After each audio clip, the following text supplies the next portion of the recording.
Shalom, shalom, shalom, mes chers frères et sœurs à travers le monde. Soyez bénis, que la grâce et la paix du Seigneur soient avec chacun d'entre vous. Nous bénissons le Seigneur pour ce moment qu'il nous accorde afin que nous puissions partager un moment d'enseignement, un moment d'exhortation, un moment de recadrage, un moment de correction et un moment pour nous montrer à tout un chacun d'entre nous la voie véritable du Seigneur. Pour ceux qui ne me connaissent pas, je suis l'apôtre, le serviteur de Dieu, Jean-Paul Lawson. Et le Seigneur m'a fait la grâce, de le servir depuis quelques années. Et ceux qui me connaissent savent comment j'enseigne la parole de Dieu et comment je recadre ceux qui ne sont pas parmi nous, ceux qui ne sont pas des envoyés de Dieu véritables, ou bien ceux qui ont été des envoyés de Dieu véritables, mais qui entre-temps ont abandonné le Seigneur pour suivre la voie du mensonge. Et aujourd'hui, je m'apprête à vous parler d'un prophète qui s'appelle Ekane Ferdinand. C'est un prophète que j'ai dénoncé dans les années passées, je crois dans les années 2016-2017 à 2018. J'ai fait plusieurs séries de vidéos dans lesquelles j'ai montré la malicité de cet homme. J'ai montré comment cet homme trompe les enfants de Dieu, comment cet homme se moque des enfants de Dieu, comment cet homme n'a aucun respect vis-à-vis des enfants de Dieu que nous sommes, et pire encore, vis-à-vis de notre Seigneur Dieu. Pour vous rafraîchir la mémoire, avant de commencer cette vidéo, j'aimerais vous montrer ce que j'ai fait dans le passé, le dénonçant dans le passé. J'aimerais vous montrer cette série de vidéos avant de continuer ce que le Seigneur a mis dans mon cœur. Je vais venir sur cela tout à l'heure. Mais je vais vous montrer quelques vidéos afin que vous sachiez que je l'ai déjà fait plusieurs fois, dénonçant cet homme de Dieu, dénonçant ce faux prophète qui amuse la galerie, qui n'a jamais été un serviteur de Dieu véritable. Regardez quelques vidéos que je vais vous montrer.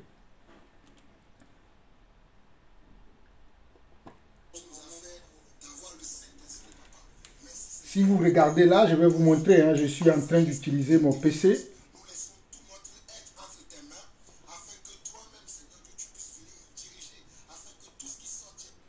Voilà, ici, vous le voyez, c'est lui ici. Attendez. Vous voyez là? C'est lui ici, Ferdinand Ekane. C'est lui. Donc, je reviens, je vais vous montrer encore une autre vidéo. Je vais vous montrer encore une autre vidéo. Et vous allez comprendre vraiment. Je ne sais pas si le son... Oui, là, j'ai augmenté le son pour que vous puissiez mieux entendre. Là, dans cette vidéo, je suis avec un frère qui s'appelle Dambé Richard, qui m'avait contacté à cette époque pour que je puisse... Vous voyez? Donc, là, je vais vous montrer encore une autre vidéo.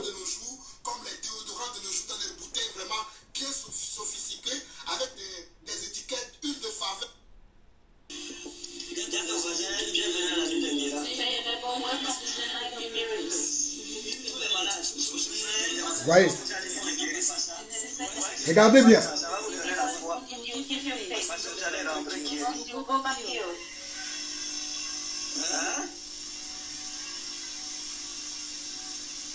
Regardez quelques minutes, c'est important.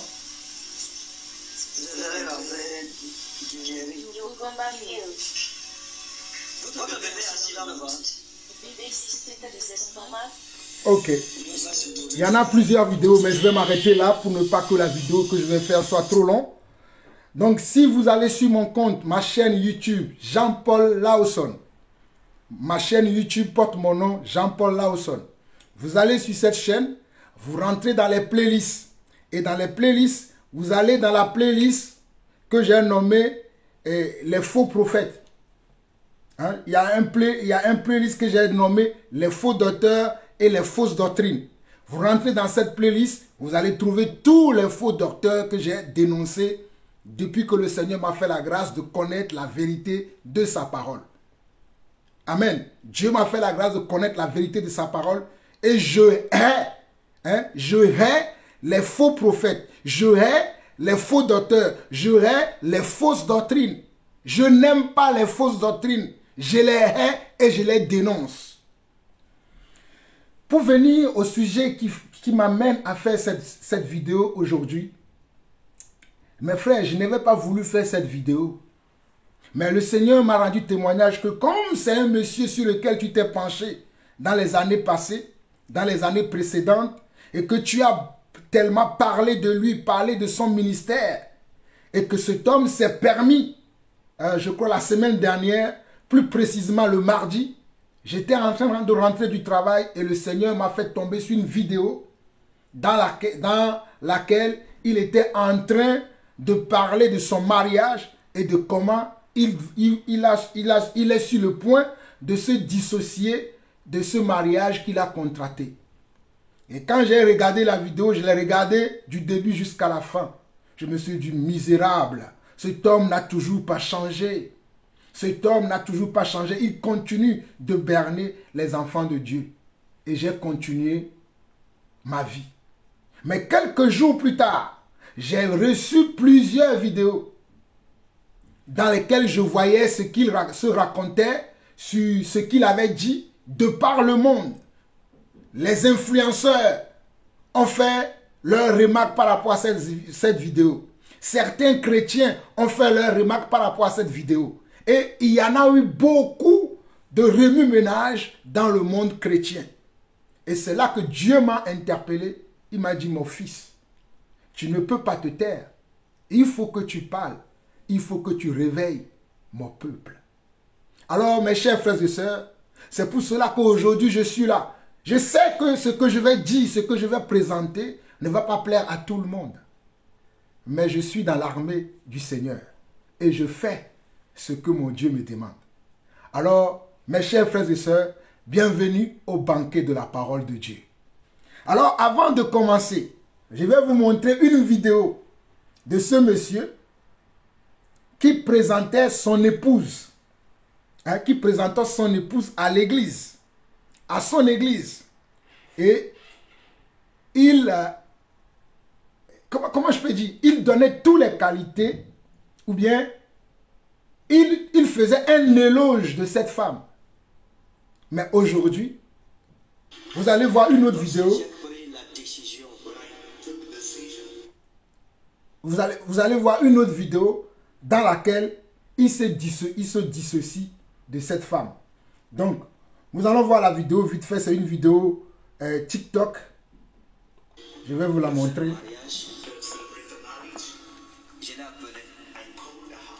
Je vous en prie, regardez. Et on s'est retiré. Et je lui ai dit, chérie, tu sais, papa doit se marier. Elle a chuchoté. Elle dit, attends, tu es marié? J'ai dit oui. Elle a dit ok. Et pourquoi? Et je lui ai dit, tu vois, quand je voyage chez seul, tu as besoin d'une maman. Seul, je ne peux pas t'encadrer parce que je suis toujours parti.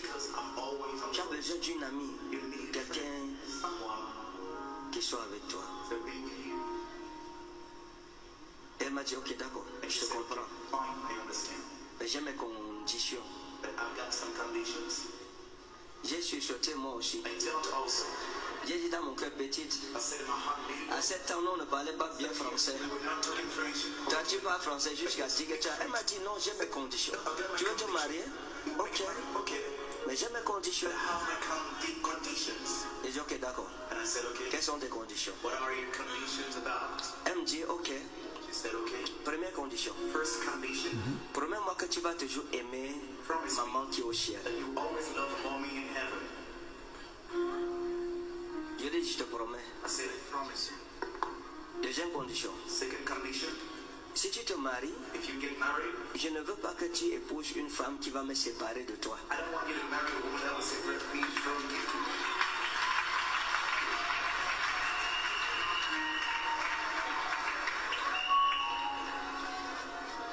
Elle m'a dit de Dieu, He said, secondly, je ne veux pas I don't want que tu épouses une femme you to marry a woman qui va me maltraiter. that will maltreat me. Et je lui ai dit, And I told her, je te promets I promise you, de te ramener une maman qui va t'aimer that give you a mother that et qui will love prendra soin de toi. I will stay with you. Et quand Maman Alexandra est arrivée, And when Mama Alexandra, elle l'a rencontrée she met, à l'hôtel. he met her at the hotel. Dès qu'elle l'a vue, Once she saw elle her, allait l'embrasser. she went to her Et elle m'a dit, and she told me, est-ce que je peux rester à l'hôtel avec elle? can I stay at the hotel with her? J'ai dit oui. I said yes. Tout le temps All the time. qu'elle a passé au Cameroun avant le mariage, Before marriage, la petite est restée. the girl stayed. Le lendemain, j'arrive, je la trouve dans le lit, I saw her en pyjama. in pyjama. Elle m'a dit, papa, He said, darling, je veux rester ici. Daddy, I want to stay here. Toi, rentre. You go back. Elle est trop gentille pour He's moi. very kind to me.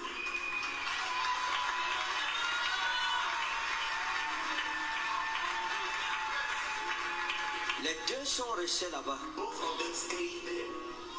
Dieu m'en avait pris mon temps, They didn't have no time for me. même pas le temps de sa tante, And even the time of her auntie qu'elle aime beaucoup. that she likes so much. Aïcha est arrivée, Aisha came. elle n'avait le temps de She had personne. nobody's attention. Elle était avec sa maman. She was with her mother. Les deux, Both of them. je lui ai dit, tu me fuis parce que tu sais qu'avec moi, papa, j'ai dit non, je frappe du poing là-bas. I hate the boys. Vous êtes entre vous filles, Between women. entre femmes et puis tout ce que tu demandes, maman Alexandra te donne. Only Alexandra will give you. C'est comme ça qu'elle, That's when she. That's how je l'ai appelée I called her. pour le dire que voilà ce que j'ai décidé donc. But here is what I Elle m'a decided. embrassé. Elle m'a dit, tu es le meilleur père du monde. You're the best father. Tu as tenu ta promesse. You held your promise À son âge, at her age. elle m'a dit, papa, He said, Daddy, maman Alexandra, Mommy Alexandra c'est un ange. is an Et merci de l'avoir menée à la maison. thank you for bringing her home. Elle m'a remercié. She gave thanks to me Elle m'a embrassé. and she hugged Elle m'a fait des bisous. me, kissed me. Elle m'a dit, tu tiens toujours tes promesses, tu es un bon papa. Always fulfill your promises. You're a good father. Maman Alexandra, que Dieu te bénisse. Mommy Alexandra, may God bless you. Merci pour l'amour que tu as pour ta Thank fille. you for the love of your daughter. You have for your daughter. Et And Dieu te bénisse. God bless Tu es juste spécial. you. You're just special. Pas seulement belle de figure, mais belle de cœur. Your face, but beautiful in heart. Laissons acclamer encore le Seigneur ce matin, s'il vous plaît. Mes frères et sœurs, vous avez entendu sa dernière phrase? La dernière phrase de ce faux prophète était, non seulement tu es belle de figure, mais tu es également belle de cœur. C'est ce que ce monsieur a dit. Il a dit non seulement que tu es belle de figure, tu es également belle de cœur. Il y a d'autres vidéos que ce monsieur a encore fait où il a présenté sa femme comme une prophétesse. Je ne vais pas montrer toutes les vidéos, mais je vais aller tout droit au but au fait. Mais j'aimerais que vous compreniez que ce monsieur, après avoir fait la prodada, après avoir fait la publicité de sa propre femme, ce même monsieur va venir s'asseoir et nous raconter des choses qui n'ont ni queue, qui n'ont ni tête. Ce même monsieur va s'asseoir pour dénigrer cette femme, pour mal parler de cette femme, pour jusqu'à dire qu'il va se divorcer de cette femme. Mais j'ai été très outré de voir comment ce monsieur a, en tout cas c'est un monsieur qui a l'habitude de manipuler les gens, de manipuler sa langue. Il a un art, il a l'art de la manipulation. En cela, il est doué. Il peut endormir. Et il a réussi à endormir beaucoup de gens.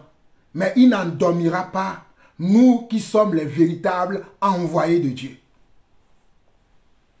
Ouvrez grand vos oreilles. Ce monsieur qui se nomme le prophète Ferdinand Ekane, je vous dis qu'il a endormi beaucoup de gens.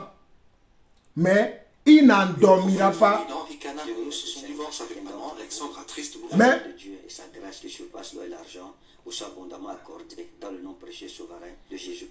Mais il n'endormira pas nous qui sommes les enfants véritables de Dieu. Attendez, je prépare l'autre vidéo qui est... Des moments de joie, des moments de complications aussi. Nous sommes restés fermes dans notre foi. En fait, c'est l'autre vidéo que je voulais vous montrer, la vidéo dans laquelle il était en train d'annoncer sa dissociation avec cette femme, cette sœur qui se nomme Alessandra. Cette sœur qui se nomme Alessandra, qu'il a rencontrée dans une église, une autre église d'un autre faux prophète aussi, d'un autre faux pasteur qui sévit à Lille. J'aurai le temps de revenir sur celui-là, pas aujourd'hui, pas dans les prochains jours, mais je viendrai aussi dénoncer celui-là parce qu'ils ont les mêmes pratiques. Comme on dit dans le monde, hein, les mêmes oiseaux, les oiseaux qui ont le même plumage sont ensemble souvent. Je ne sais pas si c'est exactement ce qu'on dit. Mais bon, bref. Donc ce monsieur qui est à Lille, qui l'a invité à venir prêcher dans son église.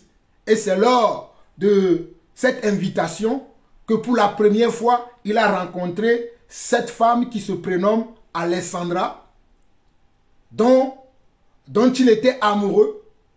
Hein? Il a flashé sur cette femme et il n'a jamais laissé cette femme jusqu'à ce qu'il s'est marié avec cette femme. Mais il s'est marié comment? Est-ce qu'il s'est marié selon la volonté de Dieu? Nous allons tous le voir dans la vidéo que je vais vous jouer. Peut-être je vais commencer à jouer la vidéo, je vais vous montrer les images quelques instants. Après, je vais poser l'ordinateur, on va juste écouter et par moment, je vais arrêter les séquences et c'est là où je vais maintenant vous expliquer selon la parole de Dieu si ce que ce monsieur est en train de raconter tient la route ou pas. Si nous devons considérer les propos de ce monsieur, quelles sont les leçons que nous devons en tirer? Quelles sont les résolutions que nous devons prendre? Et comment devons-nous juger ce qu'il dit? Parce qu'il se nomme prophète. Il dit qu'il est enfant de Dieu. Mais comment devons-nous considérer ce qu'il dit? Mais avant d'y aller, je sais qu'il y a des gens parmi vous qui déjà ont commencé, dès qu'ils ont commencé à regarder la vidéo de ce que je suis en train de dire, ils ont déjà commencé à se dire dans leur pensée, mais pourquoi il fait ça? Est-ce qu'il a le droit de faire ça? Est-ce qu'il a le droit de parler de ces choses? Qui l'a mandaté pour ça? Mes chers frères et sœurs, je vais prendre la parole dans 1 Corinthiens chapitre 6. Laissez-moi vous lire un passage dans 1 Corinthiens chapitre 6 avant qu'on ne commence l'exercice proprement dit. 1 Corinthiens chapitre 6. Dans 1 Corinthiens chapitre 6, à partir du premier verset, on nous dit, l'un d'entre vous, lorsqu'il est indifférent avec un autre, ose-t-il plaider devant les injustes et non devant les saints? Verset 2, ne savez-vous pas que les saints jugeront le monde? Ne savez-vous pas que les saints jugeront le monde? Et si c'est par vous que le monde est jugé, êtes-vous indigne de rendre les moindres jugements? Ne savez-vous pas que nous jugerons les anges et nous ne jugerons pas à plus forte raison les choses de cette vie? Donc d'après ce passage de 1 Corinthiens chapitre 6, le verset 1 au verset 4, l'apôtre Paul nous fait comprendre que lorsqu'il y a des problèmes au sein de l'Église, ce sont nous les saints qui devons trancher ces histoires-là. Ce n'est pas le monde qui doit le faire. Ce ne sont pas les injustes qui doivent le faire. Les injustes, ce sont les non-croyants. Ce n'est pas les non-croyants qui doivent traiter les affaires de l'Église, qui doivent traiter les affaires qui concernent le royaume de Dieu. Ce sont nous, les enfants de Dieu, qui devons le faire. Moi, je l'ai toujours fait. Et je continuerai à le faire. Et c'est ce que je vais encore faire aujourd'hui. Mais je sais que quelques-uns n'apprécient pas ce que nous faisons. Voilà pourquoi je vais vous dire au verset 2 de ce passage qu'il est écrit. Ne savez-vous pas que les saints jugeront le monde? Ne savez-vous pas que les saints jugeront le monde? Ne le savez-vous pas? Donc sachez que nous les saints, nous jugerons le monde. Dans 1 Corinthiens chapitre 5, le passage, ou bien le chapitre précédent, le chapitre 6, c'est-à-dire 1 Corinthiens chapitre 5, l'apôtre Paul nous dit ici encore ceci. Il dit, on entend dire généralement qu'il y a parmi vous de la débauche. Et une débauche telle qu'elle ne se rencontre même pas chez les païens. C'est au point que l'un de vous a la femme de son père. Et vous êtes enflé d'orgueil. Et vous n'avez pas été plutôt dans l'affliction, afin que celui qui a commis cet acte soit ôté du milieu de vous. Pour moi, absent de corps, mais présent d'esprit, j'ai déjà jugé comme si j'étais présent celui qui a commis un tel acte. Ici, je vais m'arrêter un tout petit peu. L'apôtre Paul n'était pas à l'église de Corinthe, il était absent de corps. Mais il avait tendance à entendre les choses qui se passaient dans cette assemblée, dans cette église. Le comportement des uns et des autres, l'apôtre Paul l'entendait. Et il avait entendu qu'au milieu des Corinthiens, il y avait un jeune homme qui a pris la femme de son père. L'apôtre Paul était outré. Il dit, au milieu de vous, vous voyez ça. Personne d'entre vous ne s'est levé pour corriger cela. Ne s'est levé pour parler de cela. Ne s'est levé pour trancher cette affaire. Il dit, moi, absent de corps, j'ai déjà jugé celui qui a commis cet acte. J'ai déjà jugé celui qui a commis cet acte. Donc, mes chers frères et sœurs qui ont l'habitude, vous qui entendez la parole de Dieu, mais qui ne la comprenez jamais, vous qui êtes toujours des bébés, qui ne voulez pas grandir, vous qui êtes toujours des charnels, qui ne voulez pas grandir, écoutez-moi très bien. Nous avons le devoir de juger les affaires qui concernent le royaume des cieux. Un dernier passage dans 1 Corinthiens chapitre 2. 1 Corinthiens chapitre 2. À partir du verset 14, on nous dit également. Mais l'homme naturel n'accepte pas les choses de l'Esprit de Dieu, car elles sont une folie pour lui, et il ne peut les connaître parce que c'est spirituellement qu'on en juge. Verset 15, l'homme spirituel au contraire juge de tout, et il n'est lui-même jugé par personne. J'espère que vous avez entendu. Je vais relire encore ce passage. 1 Corinthiens chapitre 2, le verset 14 au verset 15 dit ceci. Mais l'homme naturel n'accepte pas les choses de l'Esprit de Dieu, car elles sont une folie pour lui, et il ne peut les connaître parce que c'est spirituellement qu'on en juge. L'homme spirituel, au contraire, juge de tout, et il n'est lui-même jugé par personne. Alors, mes chers frères et sœurs, sachez-le dès lors que nous, les enfants de Dieu, qui marchons d'après les conseils de Dieu, qui marchons d'après les saintes écritures, qui marchons d'après l'esprit, nous avons le devoir de juger et de trancher les affaires entre les frères et sœurs dans l'église. Pourvu que cela soit selon la doctrine de Christ, pourvu que cela soit selon l'esprit et non selon la chair. Nous ne devons pas traiter les affaires selon la chair, mais nous devons les traiter selon l'esprit. Et c'est ce que je vais faire aujourd'hui. Que le Seigneur vous bénisse pour votre patience. Maintenant, je vais commencer à jouer la vidéo dans laquelle ce prophète, c'est lui-même. D'ailleurs, avant de commencer à juger, à vous jouer la vidéo, si ce monsieur est allé sur un plateau de télévision, parce qu'apparemment, cette vidéo que moi j'ai vue sur TikTok a été sur une chaîne qu'on appelle Mondovision, où j'ai entendu beaucoup de gens qui ont aussi parlé de cette histoire, cité plein de chaînes que moi je ne regarde pas et que je ne connais pas. Mais apparemment, ça a été sur une chaîne chrétienne que le monsieur là a partagé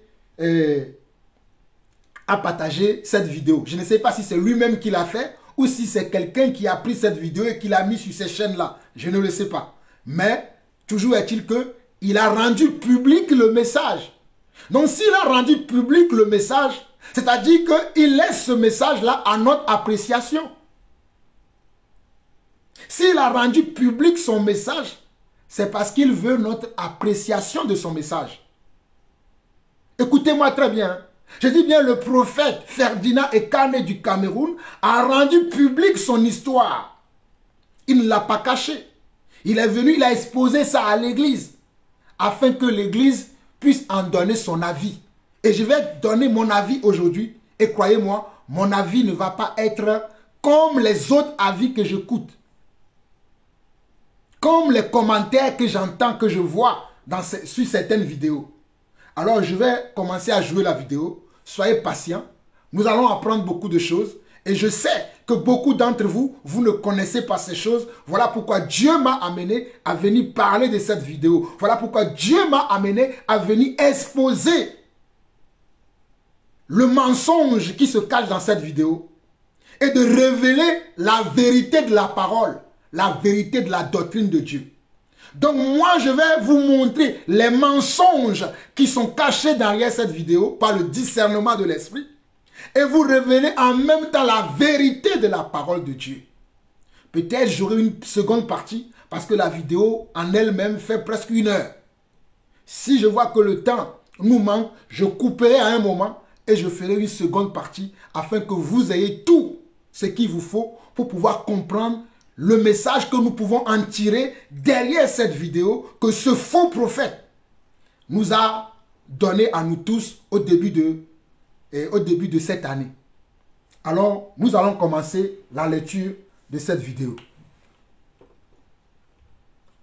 Nous suivons certainement Alexandre, triste La nouvelle. main de Dieu et sa grâce qui surpasse l'eau et l'argent vous soit abondamment accordée dans le nom précieux souverain de Jésus-Christ de Nazareth. Nous avons vécu en 2024 des hauts et des bas. On a connu des moments de joie, des moments de complications aussi. Nous sommes restés fermes dans notre foi à cause de la confession de notre foi et à cause de l'abnégation que nous avons à servir le Seigneur Jésus. Il nous a permis par sa grâce de voir l'année 2025, ce que nos ennemis n'avaient pas souhaité. Dans l'adversité, dans les conspirations multiples de nos ennemis, le Seigneur nous a accordé la grâce de voir 2025. Voilà pourquoi je me dois de vous souhaiter une bonne année 2025. Que ce soit une année de joie, une année de paix, une année de grande réalisation pour chacun d'entre nous et pour nos familles, dans le nom précieux souverain de Jésus. Pour moi, l'année 2024 n'a pas été une année facile à cause de certaines rencontres, à cause de certains choix que j'ai eu à faire, dont je porte l'entière responsabilité. En octobre 2023, j'étais invité par un frère et ami à Lille, où j'ai vu pour la première fois Maman Alexandra. Et donc pendant que j'étais en train de rendre le ministère, je l'ai vue et j'ai demandé à son père spirituel qui m'avait invité qui est cette jeune femme. Et il m'a dit c'est une de mes filles, elle est très sérieuse, elle est bien. Et il savait qu'à l'époque, je cherchais une femme que je voulais épouser. Alors je lui ai dit, j'aimerais après le culte, si tu peux l'inviter dans ton bureau pour que je la voie de plus près. Et ce soir-là, il avait oublié. Le lendemain, j'ai rappelé ça plutôt à son épouse qui a porté la chose à cœur. On a blagué sur ça. Je lui ai dit, toi, tu ne prends pas le problème de ton frère à cœur. Alors après le culte du deuxième jour, je pense, son épouse a invité Maman Alexandra dans le bureau, nous étions 3, et je l'ai vu de près. Et c'était quelqu'un de bien, je l'ai beaucoup apprécié. Et je devais recevoir les gens. Et pendant ces réceptions, elle faisait partie de ces personnes, parce que je voulais savoir qui elle était, comment ça allait, comment elle vivait, en fait, connaître qui elle était. Le jour où je devais recevoir les gens, il n'y avait pas de voiture disponible pour moi dans tous les cas. J'ai dit à mon frère qu'il fallait que j'aille recevoir les gens. Il m'a dit, bon, il y a quelqu'un qui va venir te chercher. La personne, au final, n'était pas disponible. La personne m'a demandé de prendre un Uber, c'est-à-dire un taxi. Je n'avais pas jugé digne pour moi de prendre un taxi pour aller recevoir les gens. Alors je lui ai dit, trouve un prétexte et dis aux gens que je ne pourrais pas venir. Parce que pour moi, je ne peux pas le faire à un frère. Je ne peux pas inviter quelqu'un dans mon église et il va recevoir des gens dans mon église et je le laisse aller avec le taxi. Le laisser conduire par un de mes fils. Demander à un de mes fils de prendre sa voiture pour le conduire. Non, je le ferai moi-même. Parce qu'il faut honorer son invité. Et donc, on n'avait pas eu l'occasion de parler à Maman Alexandra et moi. Me faites connaître. Je mets une première pause ici. Mes chers frères et sœurs, Dieu que nous servons nous demande d'être simples. Dieu que nous servons nous demande d'être humbles. Dieu que nous servons nous demande de nous aimer les uns les autres. Voici toi qui te dis un serviteur de Dieu. Tu vas rendre ministère selon ses propres propos dans une autre assemblée. Et les gens, les frères et sœurs qui sont dans cette assemblée ont souhaité te rencontrer. Tu leur as donné un rendez-vous et le frère ou le pasteur qui t'a invité devait t'accompagner ou bien devait venir te récupérer pour t'amener dans son église afin que tu puisses recevoir les frères et sœurs qui souhaitent te voir. Parce que le frère qui t'a invité n'est pas venu te récupérer lui-même à l'hôtel ou n'a pas envoyé un de ses enfants ou bien un de ses proches à venir te récupérer à l'hôtel, ce monsieur se dit qu'il n'a pas trouvé cela honorifique. Il a trouvé cela comme un manque de respect. Et il propose à celui qui l'a invité de trouver n'importe quel argument pour pouvoir dire aux gens qui l'attendent dans l'église qu'il ne viendra pas. Je ne sais pas si vous avez bien entendu. Hein. Il a dit qu'il a dit à ce pasteur qu'il a invité et les frères et sœurs qui sont dans l'assemblée de ce dernier ont souhaité le rencontrer. Ils ont fixé une date à laquelle il devait aller recevoir ces personnes. Et le jour J arrivé, il se fait que le pasteur qui l'a invité, je ne sais pas s'il n'était pas disponible pour venir le récupérer ou pas, peu importe la raison, c'est-à-dire la personne qui devait venir le chercher de son hôtel pour se rendre au lieu de rendez-vous, pour pouvoir accueillir les gens, était indisponible. Donc, ce monsieur, Ferdinand Ekarné, se dit que lui ne trouve pas que cela est honorifique. Pour lui, on lui a manqué de respect parce que le pasteur qui l'a invité l'a proposé que quelqu'un viendra lui chercher avec un taxi Uber.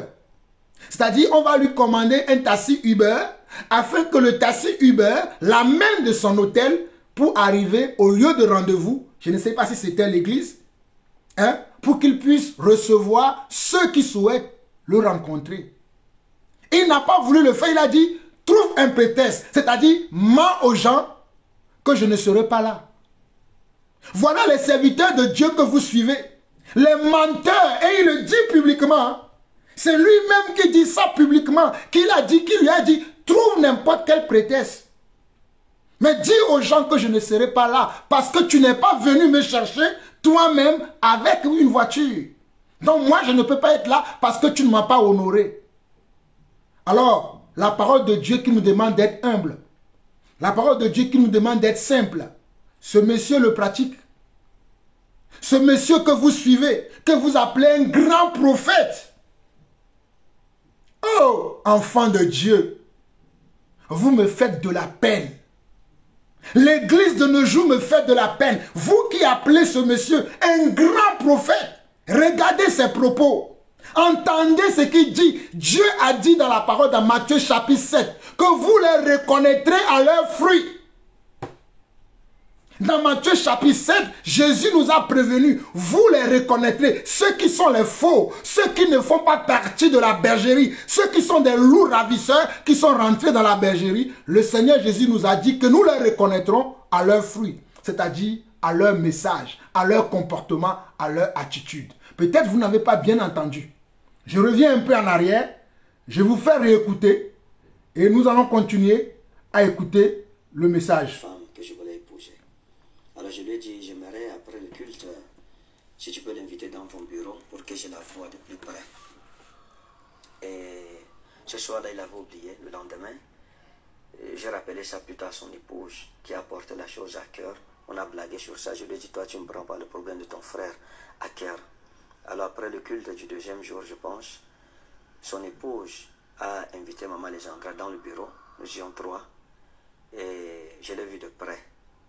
Et c'était quelqu'un de bien, je l'ai beaucoup apprécié. Et je devais recevoir les gens. Et pendant ces réceptions, elle faisait partie de ces personnes. Parce que je voulais savoir qui elle était, comment ça allait, comment elle vivait. En fait, connaître qui elle était. Le jour où je devais recevoir les gens, il n'y avait pas de voiture disponible pour moi dans tous les cas. J'ai dit à mon frère qu'il fallait que j'aille recevoir les gens. Il m'a dit, bon, il y a quelqu'un qui va venir te chercher. La personne, au final, n'était pas disponible. La personne m'a demandé de prendre un Uber, c'est-à-dire un taxi. Je n'avais pas jugé digne pour moi de prendre un taxi pour aller recevoir les gens. Alors je lui ai dit, trouve un prétexte et dis aux gens que je ne pourrais pas venir. Parce que pour moi, je ne peux pas le faire à un frère. Je ne peux pas inviter quelqu'un dans mon église et il va recevoir des gens dans mon église et je le laisse aller avec le taxi. Le laisser conduire par un de mes fils. Demander à un de mes fils de prendre sa voiture pour le conduire. Non, je le ferai moi-même. Parce qu'il faut honorer son invité. Et donc, on n'avait pas eu l'occasion de parler à Maman Alessandra et moi. Mais j'ai demandé à son père spirituel de me trouver son numéro de téléphone. Il a donc convoqué avec sa cousine. Il a pris le numéro de téléphone et il m'a remis.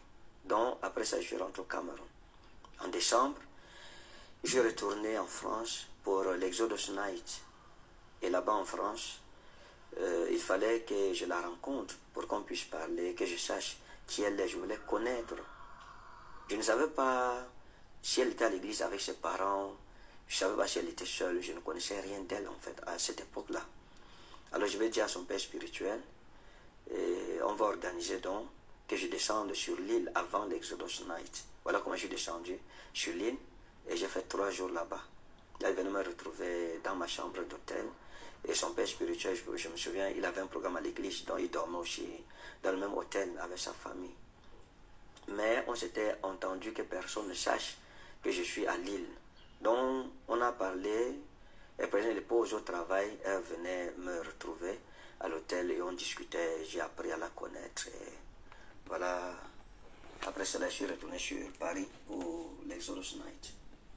Il faut dire qu'au début de cette relation, mes chers frères et sœurs, écoutez-moi très bien. Ce monsieur qui a rencontré cette femme, cette sœur qui se prénomme Alessandra, lors de l'invitation de son confrère qu'il a invité à Lille, et qui, pendant qu'il rendait son ministère comme lui-même il le disait, il avait flashé sur cette dernière et qu'il a souhaité rencontrer cette dernière pour pouvoir la connaître mieux. Et il devait aussi rencontrer d'autres personnes de l'église. Mais bon, comme on n'est pas venu le chercher en voiture, et bon, il a décliné cette invitation. Ces souhaits des frères et sœurs qui souhaitent le rencontrer, il a décliné. Mais par contre, la fille sur laquelle il a flashé, ça il ne l'a pas décliné, il continuait. Et il a dit qu'il est revenu une deuxième fois. Il est revenu une deuxième fois en France pour une autre invitation ou bien pour un autre programme qu'il appelle Exodus Night. Je ne sais pas ce que c'est Exodus Night. Et lorsqu'il était venu en France, il est allé directement à Lille dans un hôtel que son confrère qui est à Lille aussi connaît. Parce que bon, lui aussi, ce confrère-là aussi était dans ce même hôtel avec sa famille, c'est-à-dire son épouse et le reste de sa famille étaient à la même hôtel. Au même hôtel. Et ce monsieur a proposé à ce confrère-là de cacher aux yeux de tout le monde qu'il était là, à cet hôtel-là. Était-il en fuite quelque part? Était-il un tueur en série? Était-il un malfaiteur? Pourquoi il propose à son confrère de ne pas faire que les gens sachent qu'il est à Lille. Moi, en tant que serviteur de Dieu, quand je me rends dans un endroit, dans une ville où je sais qu'il y a des frères et sœurs, moi, je les contacte avant d'arriver pour leur dire, je serai dans votre ville, dans votre ville de tel jour à tel jour. Parce que j'aimerais rencontrer mes frères et passer du temps avec eux. C'est ce que je fais d'habitude. Mes frères et sœurs peuvent vous le témoigner. Quand je vais quelque part, je me renseigne. Si j'ai des frères dans cet endroit, si j'ai une église véritable de Dieu dans cet endroit, si tel est le cas, je préviens ces derniers que tel jour ou tel moment, je serai chez vous. Mais lui, il vient en France. Il veut rencontrer cette femme, cette sœur Alessandra sur laquelle il a des vues.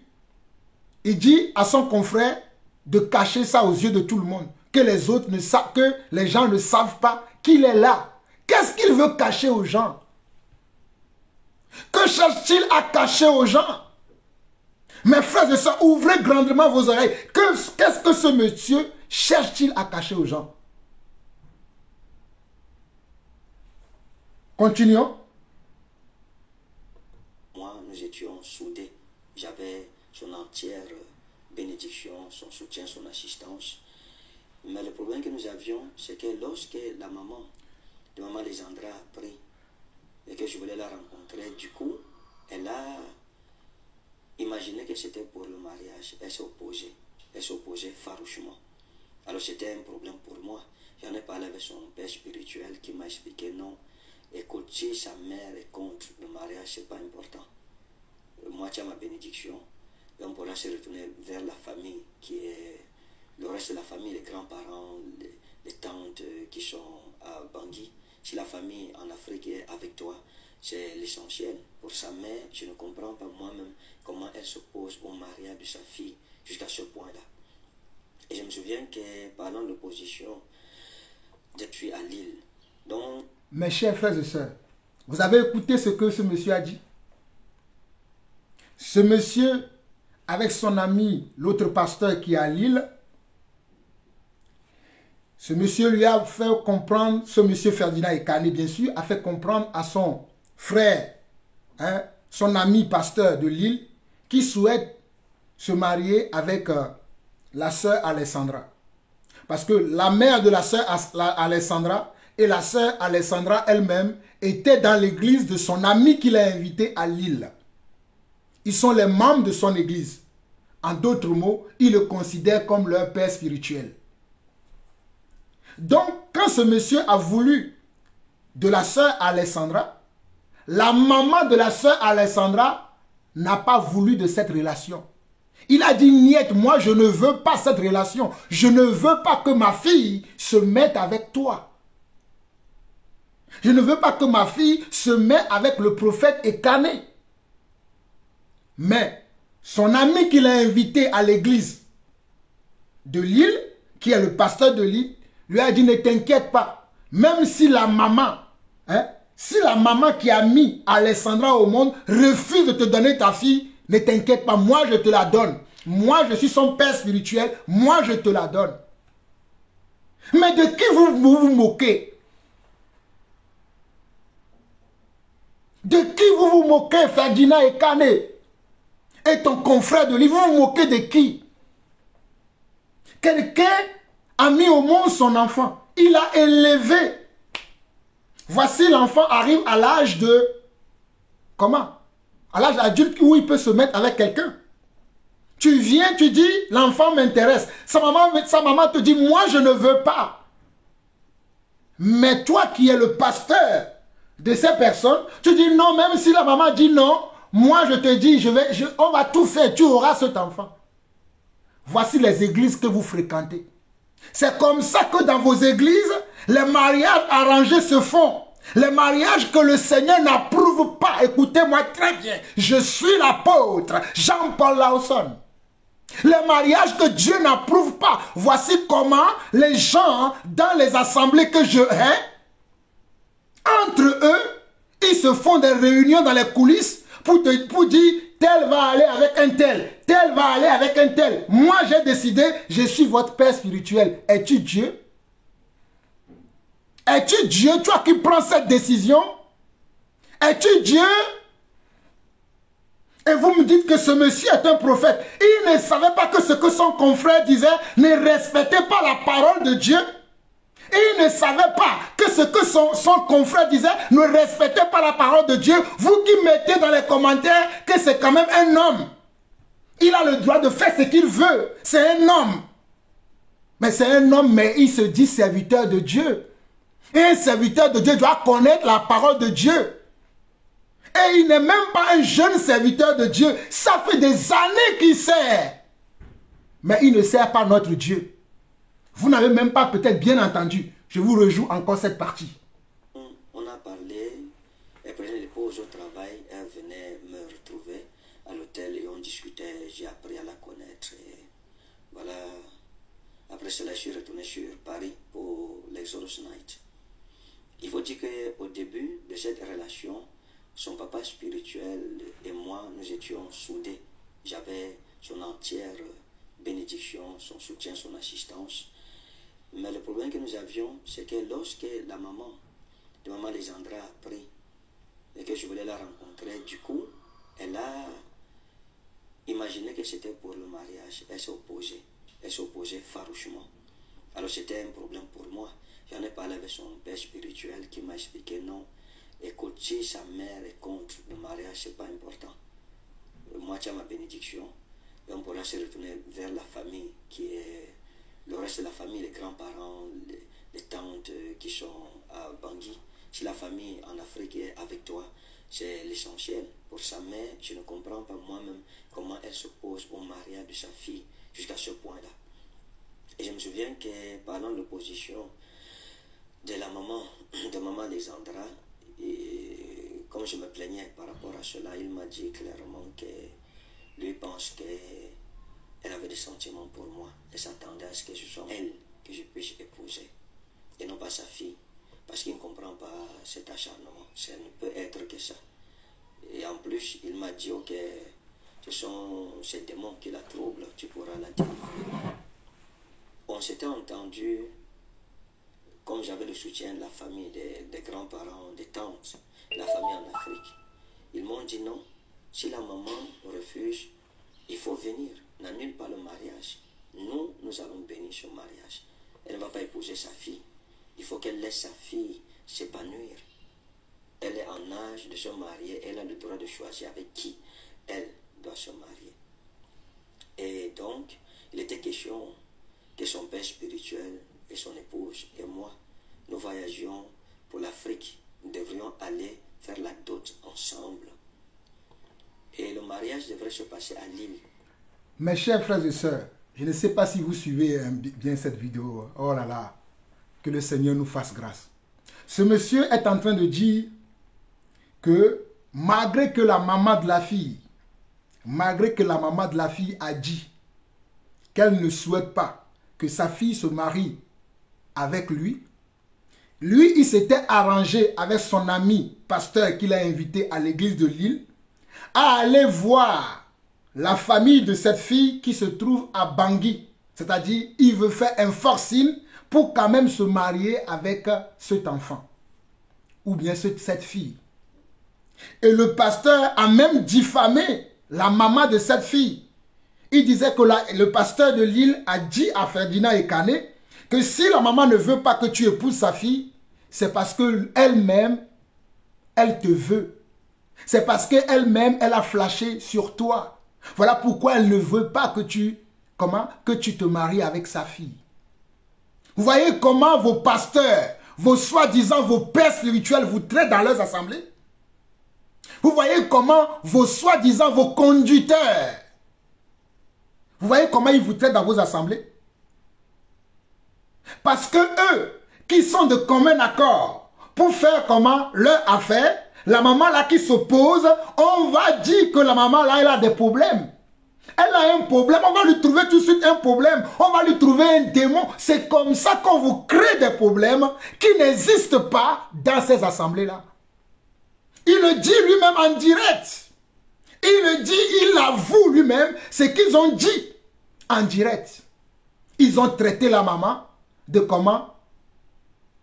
d'une d'une convoiteuse, alors que la maman n'a rien convoité. La maman n'a rien convoité, mais on l'a traitée de convoiteuse. Et on s'est préparé pour aller célébrer ou bien pour aller amadouer d'autres personnes, pour aller séduire d'autres personnes, qu'ils acceptent ce mariage-là, coûte que coûte. Et ils ont décidé d'aller chercher ailleurs, c'est-à-dire à Bangui, convaincre les parents de cette fille afin que, quoi qu'il arrive, que ce mariage soit lieu. Est-ce que cela est-il convenable? Est-ce que cela est-il digne d'un enfant de Dieu et de surcroît d'un serviteur de Dieu?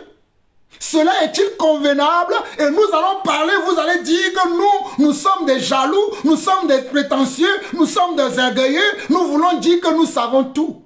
Mais nous avons aussi la Bible, nous avons été aussi appelés comme ces gens-là. Nous sommes aussi appelés, nous connaissons la doctrine de Christ, nous savons comment on doit célébrer un mariage dans l'église. Mais vous n'avez pas encore attendu le pire. Écoutez encore. Nous continuons la lecture de la vidéo. C'est parce que j'ai mes mains qui me font mal, le fait de tenir l'ordinateur, parce que mon ordinateur il pèse lourd quand même. Voilà pourquoi je l'ai posé, mais je vous ai montré que je ne suis pas en train d'utiliser une quelconque vidéo. C'est la vidéo que ce monsieur lui-même elle a fait. Elle est encore sur le net, elle est sur YouTube, elle est sur Facebook, elle est sur TikTok. Vous pouvez la trouver. Je me souviens qu'à cette époque, il était, je pense, en Angola avec sa famille. Il avait demandé au grand frère de maman Alexandra d'essayer de parler à sa petite soeur pour la convaincre, pour lui montrer la nécessité de laisser l'enfant se marier. Et ça avait mis du temps. Donc j'appelais pour lui demander est-ce qu'il tient un retour de bienvenue. Et il me disait non. Comme ça a pris vraiment, ça a pris presque un mois, si je me souviens, comme ça fait longtemps. Mais ça a mis quand même plusieurs semaines. Bienvenue n'était pas revenu vers lui. Et il m'a dit que c'est quelqu'un de très hypocrite. Et qu'il l'a dans son collimateur. C'est quelqu'un qui va écarter doucement parce que c'est quelqu'un qui n'est pas vrai. Il est très dangereux. Mais après, je pense que Bienvenue était revenu et avec les résultats de la causerie avec sa petite soeur. Et donc tout était bien en fait. Je n'avais jamais rien fait sans dire à son père spirituel, rien du tout. Tout ce qui se passait entre nous, tout ce qui se passait, je lui faisais le compte rendu. Au début, on avait beaucoup de problèmes. Parce que je trouvais qu'elle n'était pas vraie envers moi, elle était cachotière. Une ou deux fois, j'ai rompu la relation, je lui ai dit que non, il faut laisser tomber. Mais c'est par son père spirituel qu'elle était passée. C'est lui qui m'a appelé, il m'a dit non, écoute, c'est une bonne femme. Il faut pardonner, il faut lui apprendre des choses. Et sa femme avait dit, maman Alexandra, il ne faut pas être cachotière, c'est un prophète. Si tu caches les choses, il va le savoir. Donc c'est lui qui m'avait convaincu, puis je suis retourné. Et voilà, il m'exhortait. Et je me souviens, une fois, il m'a dit, il faut épouser cette jeune femme. Il a parlé même, je pense qu'il avait même coulé les larmes, il était au volant. Et il m'avait dit, si moi, je n'étais même pas marié, c'est moi, la femme là, je l'aurais épousée. Parce que c'est quelqu'un de bien, c'est quelqu'un de parfait. Il faut l'épouser, mon frère.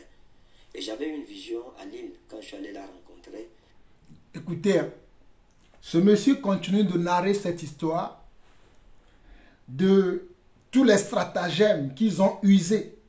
Que ce soit son ami qui l'a invité à Lille et lui-même, tous les stratagèmes qu'ils ont usés afin de pouvoir avoir cette femme Alexandra. Ils ont usé de tous les stratagèmes. Entre-temps, la sœur n'était pas souvent très emballée. Elle avait des comportements que ce monsieur n'appréciait pas. Mais son ami qui l'a invité à Lille va lui dire, non, t'inquiète pas, on va gérer ça. Aie patience. Sois douce, sois doux avec elle. Ça va bien se passer. Ne t'inquiète pas, je te donne tous les garanties. C'est une bonne sœur. Même la femme de ce pasteur aussi va dire, c'est une bonne sœur. Jusqu'à ce que ce pasteur de Lille va dire lui-même. Lui aussi, il avait des vues sur la fille là. Il va dire que non, si je n'étais pas marié, moi-même je la prendrais comme épouse parce que c'est quelqu'un de bien. J'espère que vous entendez toutes ces choses. Voilà comment vos pasteurs, vos conducteurs font des messes basses derrière vous. De la manière dont ils vont vous vendre. De la manière dont ils vont vous lyncher. De la même manière dont ils vont faire quoi? Ils vont vous vendre, ils vont vous partager entre eux. Voici ce que les pasteurs font dans leurs églises. Continuons la lecture. J'ai partagé la vision avec lui, à la maison chez lui. Il m'a dit la vision veut dire que ça c'est ta femme. Je ne pense pas qu'on puisse tenir pour dire Dieu a dit ceci aujourd'hui et demain. On dit encore que non, ce n'est pas Dieu, etc. Dans tous les cas, nous allons commencer à avoir des problèmes de dissentiment à partir du moment où je suis allé à Lille. J'ai fait le programme là-bas. C'était extraordinaire. Quand je quittais de Lille, je suis allé en Belgique. Chez Papa Tony Silaché. J'ai fait le programme là-bas. Il y a des gens de Lille qui sont quittés pour venir là-bas. Et j'ai appris qu'ils ont été menacés. Pourquoi ils doivent suivre? Pourquoi faut-il qu'ils suivent un prophète? Pourtant, il y a un prophète sur place. Et bon, mais là, je n'ai pas prêté attention. Quand je suis arrivé en Belgique, j'ai fait le programme. J'ai fait le programme de tout mon cœur. Je suis arrivé, on m'a logé dans une chambre. C'était une chambre où même passer, ma valise ne pouvait pas passer parce qu'elle était tellement confinée, elle était tellement petite. Alors, j'ai payé ma suite. J'ai demandé à l'hôtel, ok, la suite c'est combien? On m'a dit, avec ce qu'ils avaient versé pour la chambre, j'ai payé mon séjour là-bas. J'ai fini de prêcher, on m'a donné l'offrande. J'ai refusé de prendre l'offrande. J'ai dit à Papa Tony Silaché, je suis venu pour t'aider. Et non. Vous voyez comment ce monsieur parle? C'est un monsieur très prétentieux. Très, très prétentieux, très orgueilleux. Quand il parle, tu le sens. Voici un monsieur qui est parti prêcher dans une autre assemblée en Belgique. Hein, chez un autre serviteur de Dieu là-bas, qui est aussi un faux, qui s'appelle Tony Silaché. C'est aussi un faux lui aussi. Hein, ils sont entre eux. Et quand il allait là-bas, ceux qui l'avaient reçu à Lille, c'est-à-dire l'assemblée dans laquelle il a fait ses premières parties à Lille, l'ont poursuivi pour aller comment? Pour aller aussi en Belgique, pour suivre le message qu'il va encore donner là-bas. Apparemment, cela n'a pas plu à celui qui l'a invité à Lille. Que ses fidèles ont poursuivi son invité jusqu'en Belgique. Voici comment la jalousie, voici comment la haine va commencer à naître au milieu de cette relation. Parce que les fidèles de ce monsieur qu'il a invité à Lille ont poursuivi le prophète Ferdinand Ekané qui est allé rendre encore ministère selon ses propres propos, ses propres dires en Belgique chez un certain Tony Silaché. Et quand il est arrivé là-bas, il a appris que les fidèles de son confrère de Lille qui l'ont suivi ont été menacés, ont été remis, bon, on va dire qu'ils ont été vraiment menacés, ou bien ils ont été remis à l'ordre que vous ne devez pas suivre ce dernier. Vous devez rester dans votre assemblée. Mes chers frères et sœurs, je profite de cette petite... comment je peux dire? Oui, je vais profiter de ça pour vous dire quelque chose qui est très important. Mes chers frères et sœurs, lorsque Dieu vous donne un serviteur de Dieu, aimez ce dernier. Aimez-le. Et suivez ses enseignements. Il peut arriver que ce dernier peut vous mettre en contact avec d'autres personnes. Cela ne veut pas dire que s'il vous met en contact avec d'autres personnes, que lui ne sert à rien. Je sais aussi qu'il y en a des frères et sœurs que lorsqu'ils rencontrent des serviteurs de Dieu, peut-être qu'ils ont un message, on va dire un peu plus poignant, ils pensent que leurs serviteurs de Dieu ne servent à rien. Mais Dieu nous a appelés chacun différemment. Dieu nous a appelés chacun différemment. Ce que le pouce peut faire, ce n'est pas la même chose que l'index peut faire. Ce que l'index peut faire, ce n'est pas la même chose que l'annulaire peut faire. Vice-versa. Ce que la main gauche peut faire, ce n'est pas la même chose que la main droite peut faire. Ce que Pierre peut faire n'est pas également la même chose que Marc ou Paul peut faire. Mais Pierre, Marc et Paul sont tous des serviteurs de Dieu. Aimez vos serviteurs de Dieu. J'aimerais faire cette petite précision. Maintenant, ce pourquoi je ne suis pas d'accord avec l'autre serviteur qui est à Lille, comment tu peux interdire à tes fidèles de ne pas aller écouter la parole de Dieu? Si c'est Dieu que vous servez, si c'est Dieu que vous suivez, oh, moi j'ai l'habitude de dire à mes frères, allez écouter les messages des serviteurs de Dieu. Moi-même je les envoie, allez-y. Allez suivre d'autres personnes. Peut-être en suivant d'autres personnes, vous comprendrez peut-être ce que moi je n'arrive pas à vous dire. Vous comprendrez des choses peut-être que je n'ai pas assimilées moi-même profondément. Mais je ne peux pas les interdire d'aller visiter d'autres frères. Bien évidemment, d'autres frères qui sont dans la vérité. Pas les frères qui sont dans le mensonge. Pas ceux qui ont Jésus dans la bouche, mais qui n'ont pas sa doctrine dans leur cœur. Mais j'envoie souvent mes frères et sœurs vers d'autres serviteurs de Dieu qui ont reçu l'appel de Dieu authentique. Afin que mes frères et sœurs aussi puissent apprendre avec ces autres personnes. Mais je ne peux pas les dire, je ne peux pas les interdire, n'allez pas à gauche, n'allez pas à droite. Où est le Saint-Esprit alors? Le Saint-Esprit est là pour les diriger, pour les guider, pour savoir ce qu'ils doivent écouter ou ce qu'ils ne doivent pas écouter. Ce n'est pas à moi de les empêcher. Simplement, je pourrais leur dire, faites attention de ne pas vous retrouver chez les faux. Faites attention de ne pas vous retrouver avec les faux serviteurs, avec les loups ravisseurs. Et même jusque-là, c'est avec peine que nous arrivons à arrêter des gens. Et même jusque-là, c'est avec peine, une grande peine, que nous arrivons à arrêter des gens. Voilà pourquoi je ne dis plus à quelqu'un, ne va plus ni à gauche ni à droite. Ceux qui me connaissent, ceux qui marchent avec moi, ils connaissent la parole que je prêche, ils connaissent la parole que j'enseigne, ils connaissent comment je suis discipliné dans la volonté de Dieu. Ils savent là où je peux aller et là où je ne peux pas aller. Et je rends grâce à Dieu que beaucoup des frères et sœurs qui sont proches de moi, Dieu lui-même les a enseignés à ne pas suivre n'importe qui. Je n'ai plus besoin de leur dire, allez, n'allez pas là, je n'ai plus besoin. Dieu les a enseignés. Des fois, ces gens même m'enseignent moi-même. Donc, laissons la liberté aux enfants de Dieu de choisir qui ils veulent suivre. Qui ils veulent suivre. Si nous avons un conseil à leur donner, c'est de les prévenir, c'est de les alerter, que n'oubliez pas, il y a des loups ravisseurs dans la bergerie. Il y a des loups ravisseurs dans la bergerie. Il y a des menteurs. Il y a des faussaires. Il y a des farceurs qui sont au milieu de nous. C'est la seule chose que nous pouvons leur dire.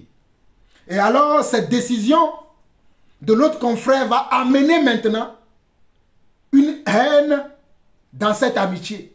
Et les problèmes vont commencer par là. Écoutez la suite. C'est très important. Écoutons.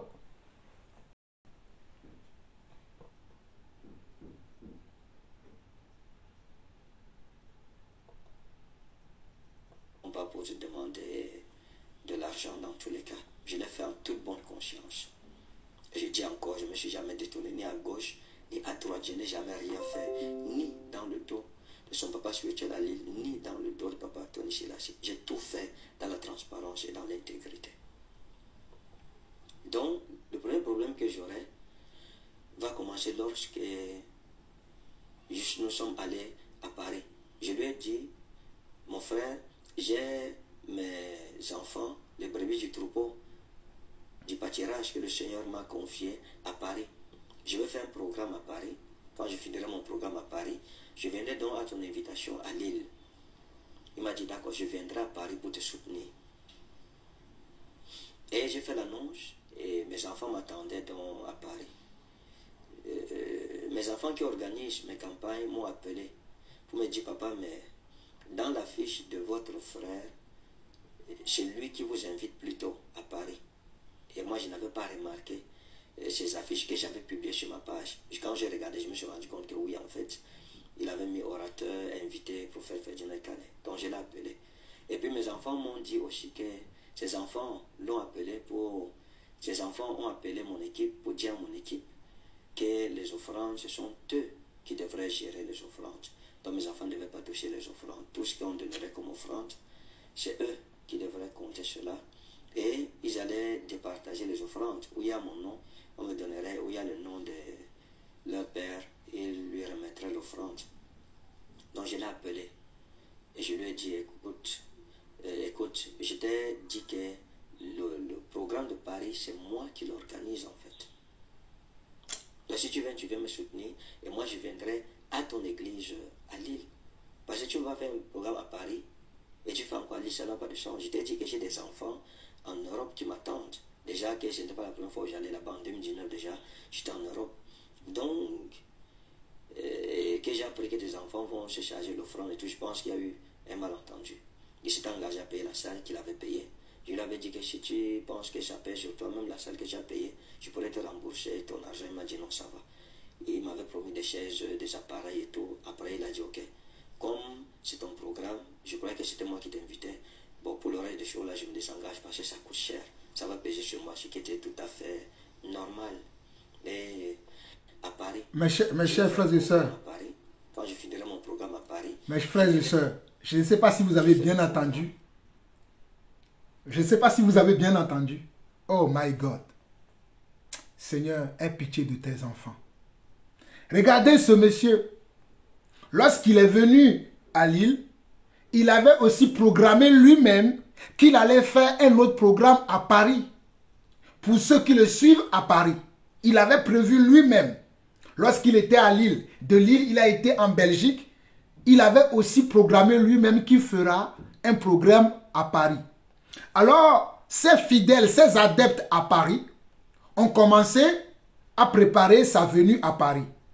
Donc, ils ont sollicité, c'est pas eux qui ont sollicité d'ailleurs, c'est son ami de Lille qui a dit que comme tu as un programme à Paris, moi aussi je vais te soutenir. Parce que tu es venu me soutenir à Lille, moi aussi je te soutiendrai à Paris.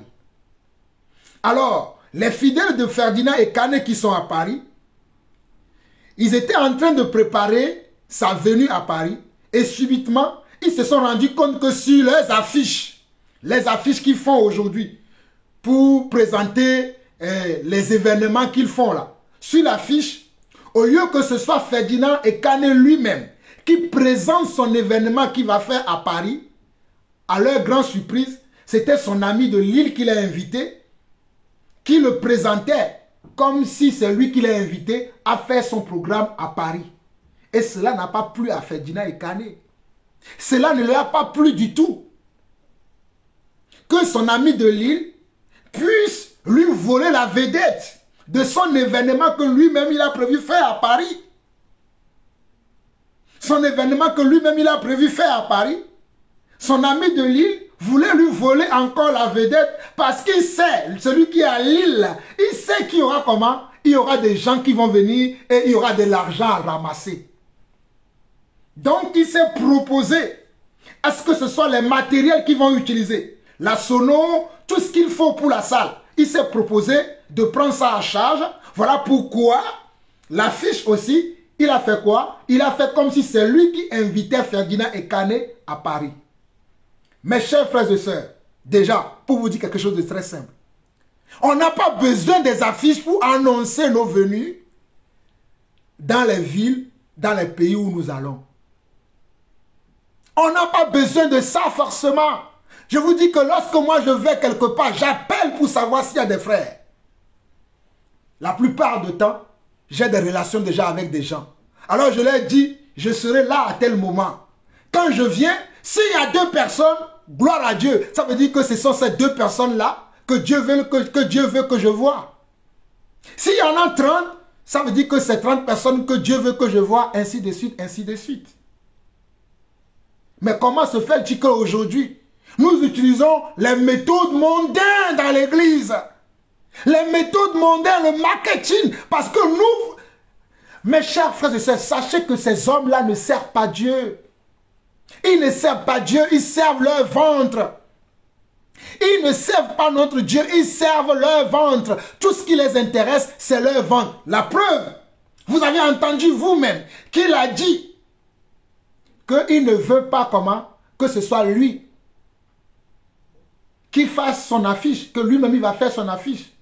Et il y avait même un problème d'offrande parce qu'ils se sont dit, ce que son ami de Lille s'est dit que c'est lui qui va gérer aussi les offrandes. Vous savez pourquoi ces prophètes, ces pasteurs font ces programmes?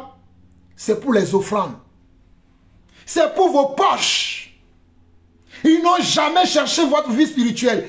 Ils s'en foutent perdument si vous allez bien spirituellement. Votre vie spirituelle ne leur dit rien. Mais bien aimés, chers frères et sœurs à travers le monde, votre vie spirituelle ne dit rien à ces faussaires. Ils s'en fichent complètement. Ce qu'ils veulent, c'est votre argent, c'est vos biens. C'est ce que ces hommes recherchent. Voilà pourquoi ils n'étaient pas d'accord. Ils n'ont pas été d'accord. Parce que paraît-il que non, pas les offrandes, comment on peut faire des offrandes au nom des gens? Parce qu'il dit lui-même que peut-être les offrandes, on va trouver la solution. Ce qui est pour toi, on va te donner. Ce qui est pour moi, moi aussi, je vais prendre. On va diviser les offrandes. Ce n'est pas possible. Lui-même, il sait que ce n'est pas possible. Voilà pourquoi il lui a dit, non, je ne voudrais pas que tu organises mon événement. Je vais l'organiser moi-même pour gérer moi-même tous les offrandes qui aura lieu. Ils ne font pas ça pour votre bien. Ils ne font pas ça pour votre vie spirituelle. Ils ne font pas ça pour votre épanouissement spirituel. Ils ne font pas ça pour votre percée spirituelle. Que celui qui a des oreilles entende. Ils font ça pourquoi? Pour remplir leurs poches. Et d'ailleurs, dans ces programmes, ils ne vous enseignent pas la parole de Dieu. Ou ils vous enseignent comment? Ils vous enseignent quoi? Ils vont inventer des fausses prophéties. Ils vont inventer des faux miracles pour vous épater, pour vous amadouer. Et pire encore, ils vont vous enseigner quoi? Ils vont vous enseigner la mentalité ou bien la pensée positive. Ils vont vous enseigner la pensée positive. Ils sont devenus des coachs de vie. Ils ne sont pas des pères spirituels comme vous le prétendez. Ils ne sont pas des serviteurs de Dieu comme vous le prétendez. Ils sont devenus des coachs de vie. Comme les mondains font ces choses-là, eux-mêmes ils font ça à l'église. Mais il doit y avoir une différence entre l'église et le monde. Dans l'église, nous parlons de Dieu. Nous enseignons la saine doctrine. Nous n'inventons pas des choses qui ne viennent pas de Dieu pour amadouer les gens. Mais c'est ce que ces hommes font. C'est ce que ces hommes font. Réécoutez, je suis revenu en arrière pour que vous réécoutez encore les propos de ce monsieur. Et fuyez de tels serviteurs. Fuyez de tels serviteurs parce qu'ils n'ont jamais été serviteurs de Christ. Ils n'ont jamais été serviteurs de Christ. Ils sont serviteurs de leur propre ventre et de leur bas-ventre. Ces hommes-là n'ont jamais été serviteurs de Yeshua à Mashiach. Ces hommes-là ne sont pas connus de notre Dieu. Ils sont des serviteurs de leur propre ventre et de leur bas-ventre. Écoutez. De tout mon cœur. Je suis arrivé, on m'a logé dans une chambre. C'était une chambre où même passer, ma valise ne pouvait pas passer parce qu'elle était tellement confinée, elle était tellement petite. Alors j'ai payé ma chute. J'ai demandé à l'hôtel, ok, la chute c'est combien? On m'a dit, avec ce qu'ils avaient versé pour la chambre, j'ai payé mon séjour là-bas. J'ai fini de prêcher, on m'a donné l'offrande. J'ai refusé de prendre l'offrande. J'ai dit à Papa Tony Selassie, je suis venu pour t'aider et non pas pour te demander de l'argent dans tous les cas. Je l'ai fait en toute bonne conscience. Et je dis encore, je ne me suis jamais détourné ni à gauche ni à droite. Je n'ai jamais rien fait, ni dans le dos de son papa spirituel à Lille, ni dans le dos de Papa Tony Selassie. J'ai tout fait dans la transparence et dans l'intégrité. Donc, le premier problème que j'aurai va commencer lorsque nous sommes allés à Paris. Je lui ai dit, mon frère, j'ai mes enfants, les brebis du troupeau, du pâturage que le Seigneur m'a confié à Paris. Je vais faire un programme à Paris. Quand je finirai mon programme à Paris, je viendrai donc à ton invitation à Lille. Il m'a m'a dit, d'accord, je viendrai à Paris pour te soutenir. Et j'ai fait l'annonce et mes enfants m'attendaient donc à Paris.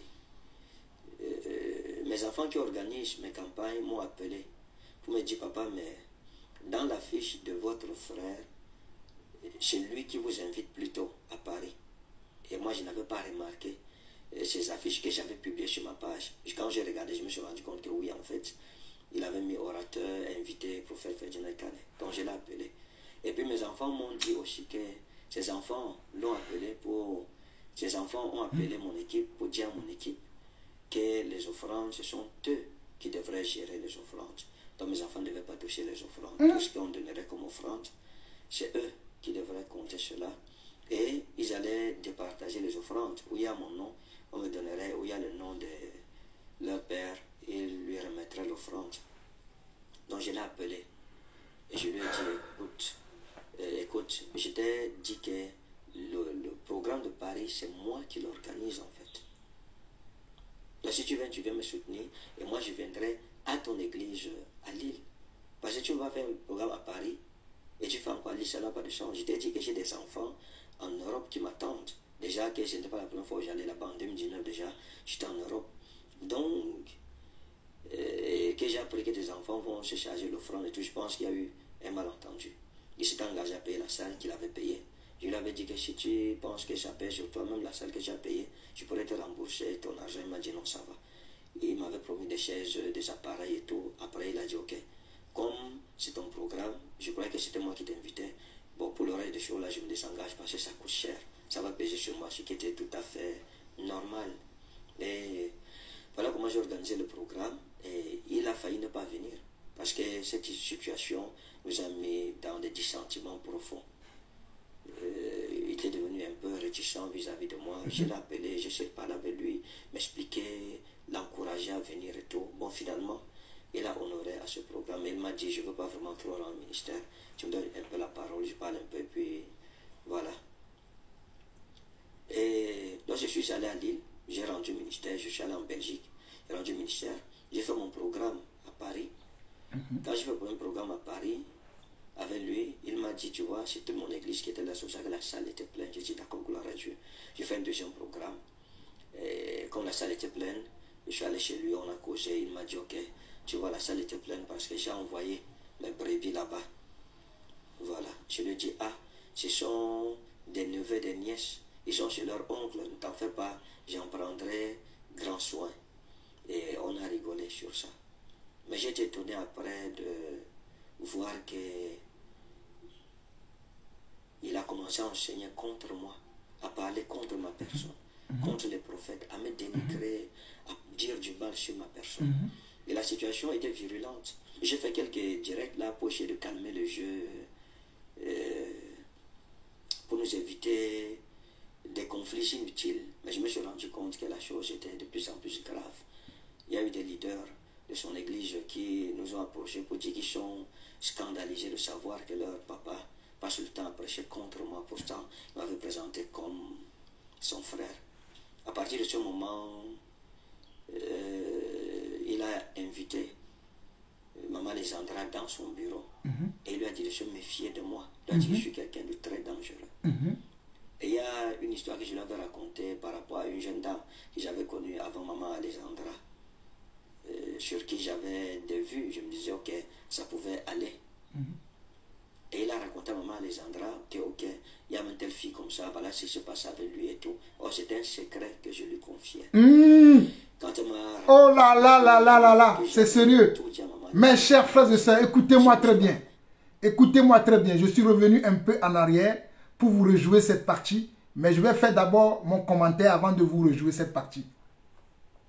Le fait que le prophète Ekane n'a pas apprécié, n'a pas aimé, n'a pas voulu que ce soit son ami de Lille qui l'a invité à Lille, qui organise son événement à Paris, cela a créé comment? Une scission entre les deux frères, entre les deux amis.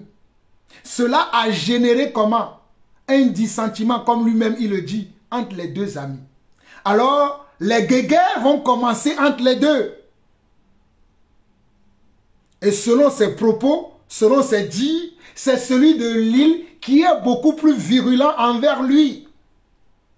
Il va commencer maintenant à parler de leur intimité, des secrets qu'il lui avait confiés. Il va maintenant commencer à les exposer à Alessandra, celle que lui voulait épouser. Il va commencer à exposer comment des secrets qu'il lui aurait confiés de sa vie personnelle, de ces choses qu'il avait fait. Vous voyez? Qu'est-ce qui est à l'origine de ça? L'argent, l'événement de Paris. L'événement de Paris là, qu'il a voulu gérer seul. Parce que c'est lui-même qui a organisé son événement. Mais son ami de Lille n'était pas content. Il voulait aussi prendre sa part du gâteau. Comment moi je t'invite en France, tu viens organiser un événement en France et tu veux manger le gâteau tout seul. Moi aussi je veux ma part du gâteau. C'est là où a démarré leur problème. Jusqu'à ce que la fille que lui-même il lui a promis, il ne veut plus qu'il se marie avec cette fille. Il ne veut plus que le mariage ait lieu. Voilà le comportement de ceux que vous appelez vos pères spirituels.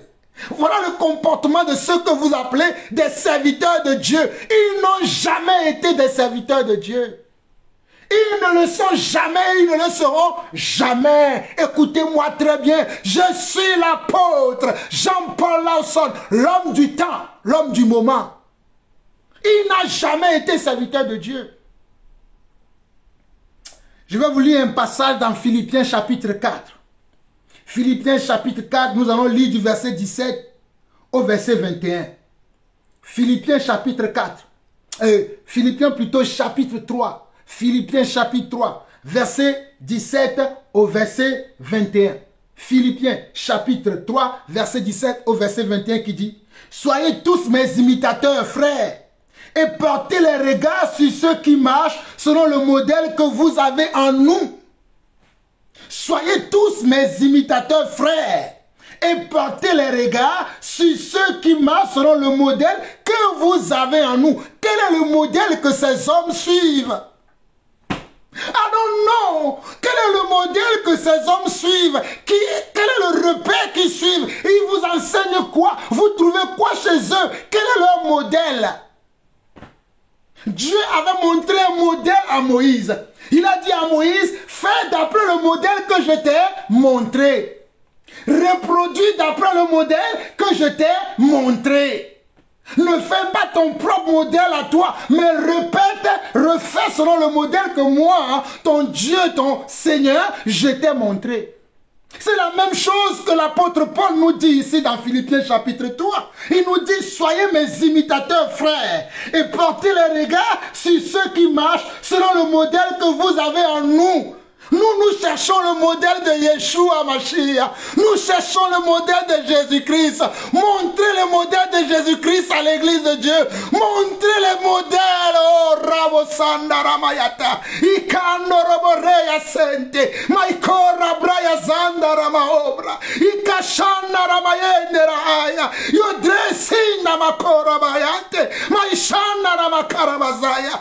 Oh, que Dieu vous ouvre les yeux enfin, les enfants de Dieu. Vous qui entendez la parole de Dieu, qui ne comprenez pas, regardez, il nous livre.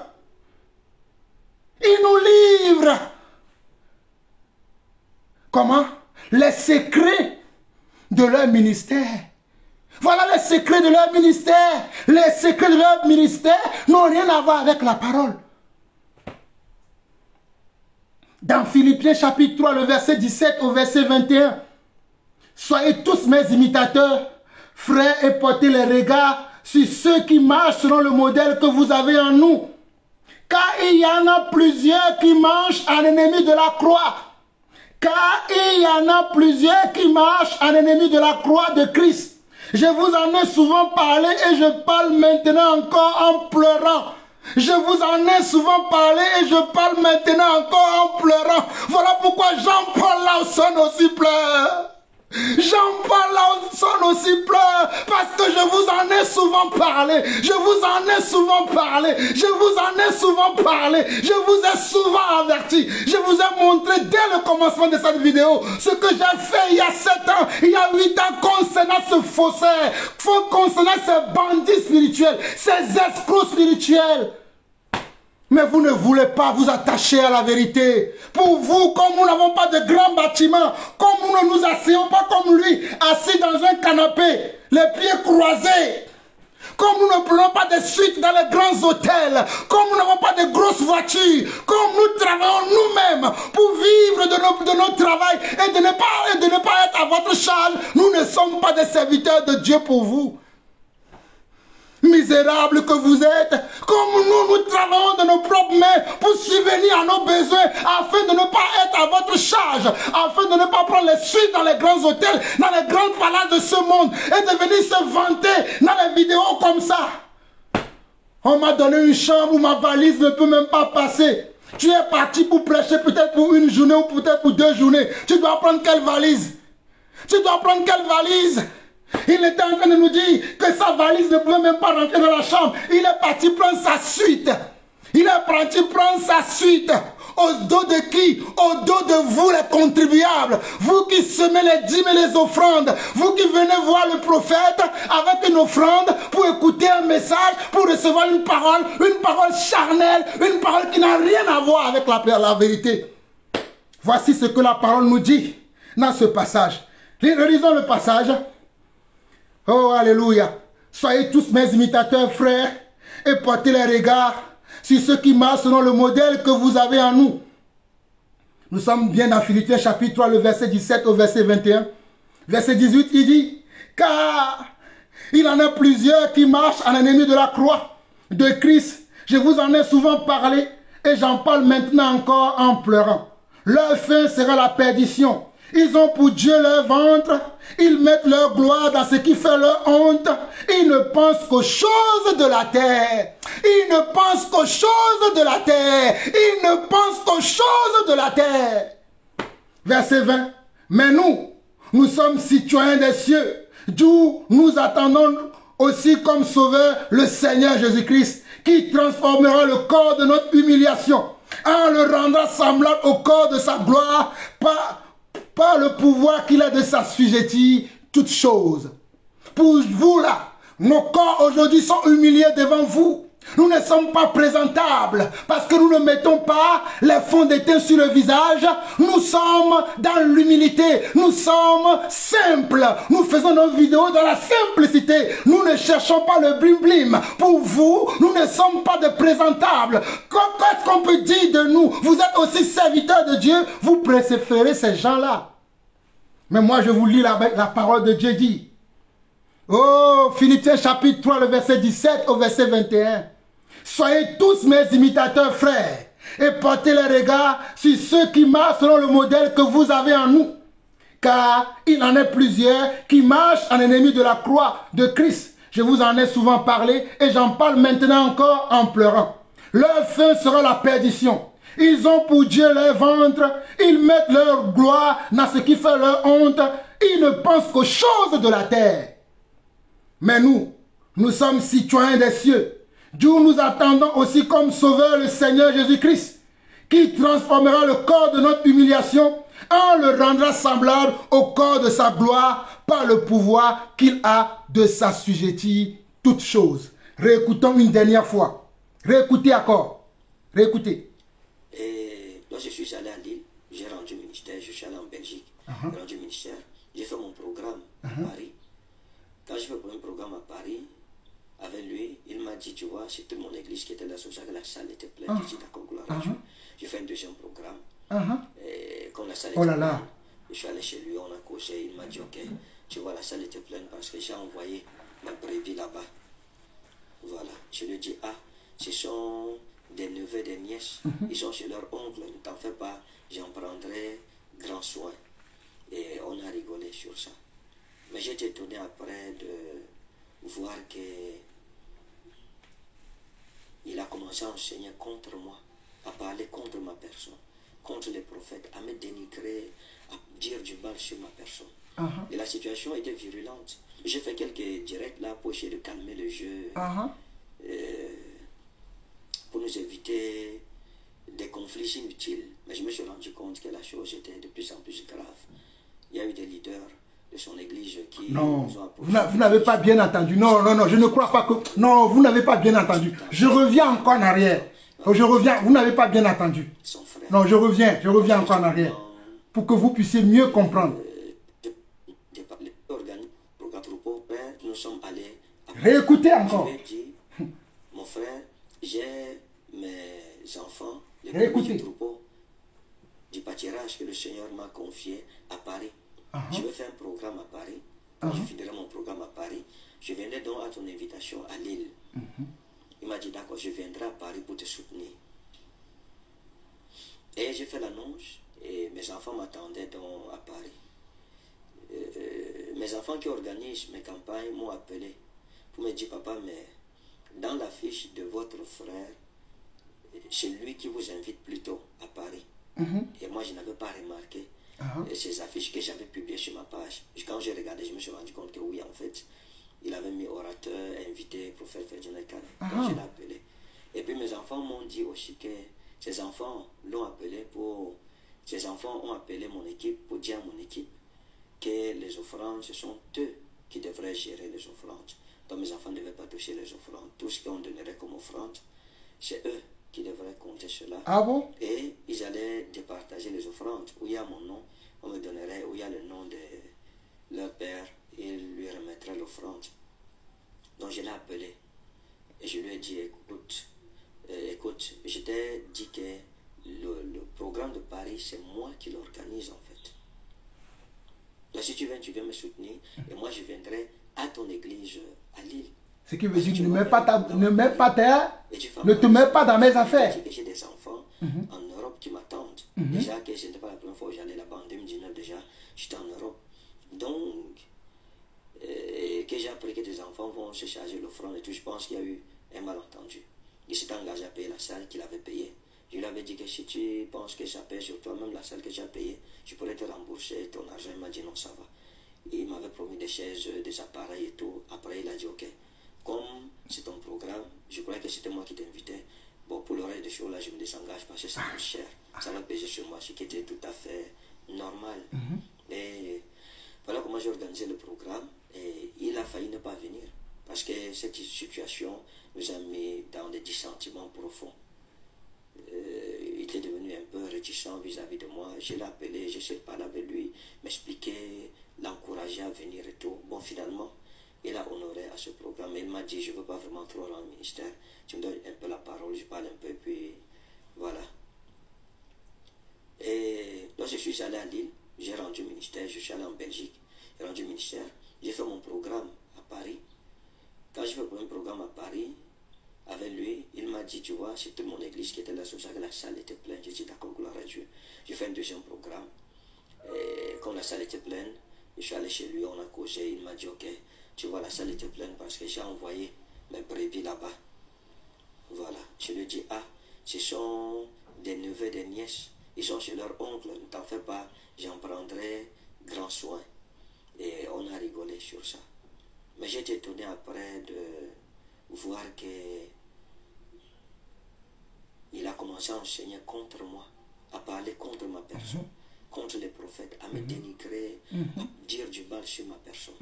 Et la situation était virulente. J'ai fait quelques directs là pour essayer de calmer le jeu, pour nous éviter des conflits inutiles. Mais je me suis rendu compte que la chose était de plus en plus grave. Il y a eu des leaders de son église qui nous ont approchés pour dire qu'ils sont scandalisés de savoir que leur papa passe le temps à prêcher contre moi. Pourtant, il m'avait présenté comme son frère. À partir de ce moment, il a invité Maman Lésandra dans son bureau et il lui a dit de se méfier de moi. Il lui a dit que je suis quelqu'un de très dangereux.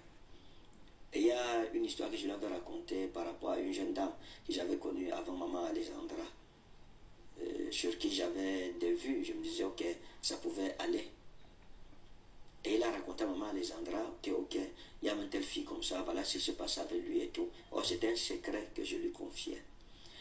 Quand elle m'a rapporté cela, heureusement que j'avais tout dit à maman Alexandra, elle connaissait tout. Donc c'est une histoire qu'elle n'apprenait pas de lui.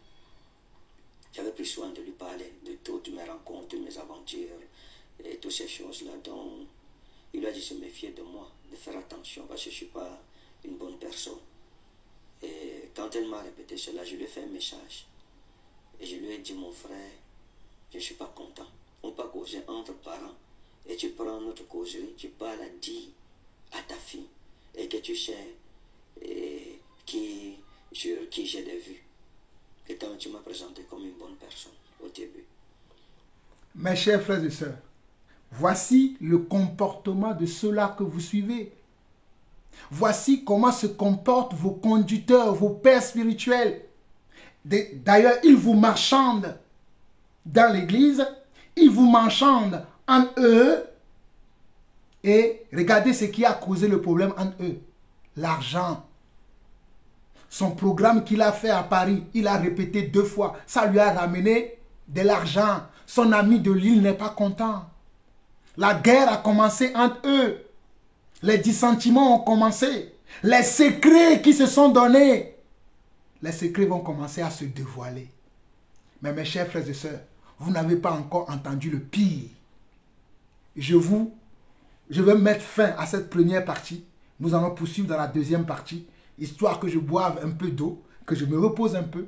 Nous allons reprendre la deuxième partie. Et vous allez voir. Et c'est là où nous allons finir. Parce que là, je vais aller très vite, jouer les parties importantes. Et je vais donner mon idée claire par rapport à cette affaire. Et nous allons nous arrêter. Que le Seigneur vous bénisse. Shalom à vous tous.